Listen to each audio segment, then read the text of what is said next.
То есть мы коллективно совершаем ту же ошибку. Вот я до этого говорила себя, эту мысль, она многим откликнулась. Те, кто знает язык, родители говорящие, они его не передают детям, потому что он им достался легко, просто потому что они его слышали, они родились в этом контексте. И, естественно, так как их старшие не озадачивались передачей языка, потому что он просто был, они тоже не озадачиваются, обесценивают совершенно знание языка, а меж тем детям он нужен, как показывает практика. Запросы людей успешных, семейных и прочее. Далее. Вот и сейчас такая же ошибка.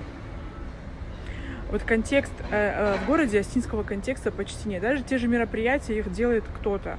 Ну, люди, которым может заплатить кейтеринг. Да? И мы не осознаем, что он у нас в голове есть, этот контекст, более-менее, а у детей его вообще нет.